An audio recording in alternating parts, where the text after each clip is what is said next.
Hello friends, welcome back to our channel. நீங்கள் நம்ம பார்க்க போகிற ரெசிபி என்னென்னா கும்பகோணம் கடப்பா.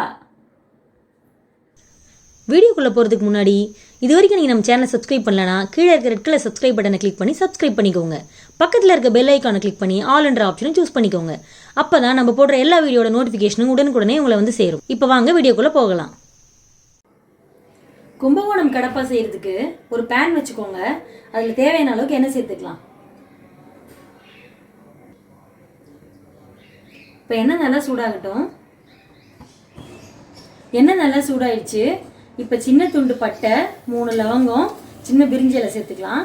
பட்டை, லவங்கம், பிரிஞ்சி இலை சேர்த்ததுக்கு அப்புறமா ஒரு பெரிய வெங்காயமும் கொஞ்சமாக கருவேப்பிலையும் சேர்த்துக்கலாம்.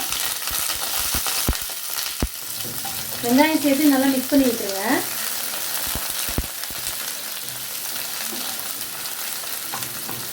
வெங்காயம் நல்லா வதங்கட்டும்.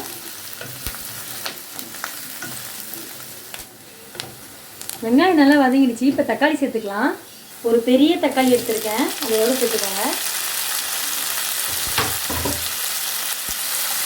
தக்காளி சேர்த்துட்டு நல்லா மிக்ஸ் பண்ணி விட்டுருங்க. தக்காளி நல்லா மசிஞ்சு வரட்டும்.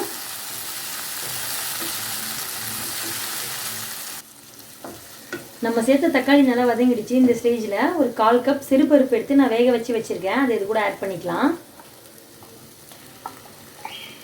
சிறுபருப்பை ரொம்ப குழையாக வேக வச்சிடாதீங்க, அப்புறம் நல்லா இருக்காது. இப்போ இது கூட சேர்த்து நல்லா வதக்கி விட்டுருங்க. சிறுபருப்பு சேர்த்து மிக்ஸ் பண்ணிட்டோம். இப்போ தண்ணி ஆட் பண்ணிக்கலாம்.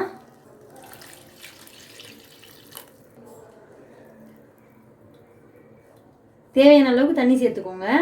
இப்போ தண்ணி நல்லா கொதி வரட்டும்.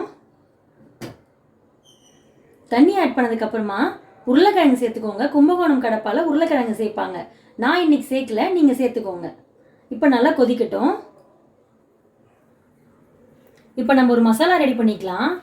இதெல்லாம் 1/4 மூடி தேங்காய் சேர்த்துக்கோங்க. 1/4 மூடி தேங்காய் சேர்த்துட்டு 4 பச்சை மிளகாய் சேர்த்துக்கோங்க. நம்ம மிளகாத்தூள் சேர்க்க மாட்டோம், பச்சை மிளகாவோட காரம் மட்டும்தான். அதனால் நான் 4 பச்சை மிளகாய் சேர்த்துருக்கேன்.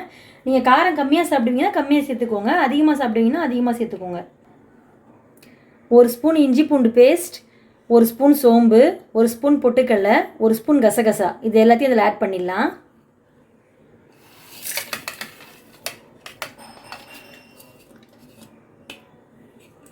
உங்ககிட்ட இஞ்சி பூண்டு பேஸ்ட் இல்லைன்னா சின்ன துண்டு இஞ்சியும் 4 பல்லு பூண்டு சேர்த்துக்கோங்க.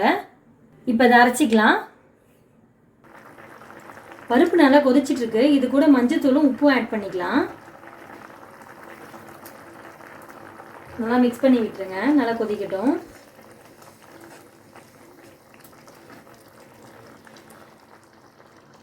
பருப்பு சேர்த்து 5 நிமிஷம் ஆயிடுச்சு. இப்போ நம்ம அரைச்சி வச்ச தேங்காய் விழுது இதில் சேர்த்துக்கலாம்.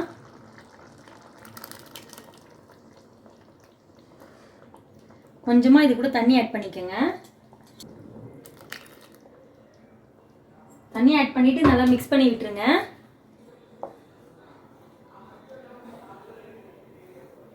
நம்ம வீட்டில் இட்லி தோசைலாம் செய்கிறப்ப சைட் டிஷ் என்ன செய்யுதுன்னு தெரியாமல் நம்ம யோசிச்சுக்கிட்டே இருப்போம். அந்த சமயத்தில் இந்த மாதிரி செஞ்சிங்கன்னா வீட்டில் இருக்கவங்களுக்கு ரொம்ப பிடிக்கும். இது ரொம்ப டேஸ்ட்டாக இருக்கும். நீங்களும் வீட்டில் இதை ட்ரை பண்ணி பாருங்கள்.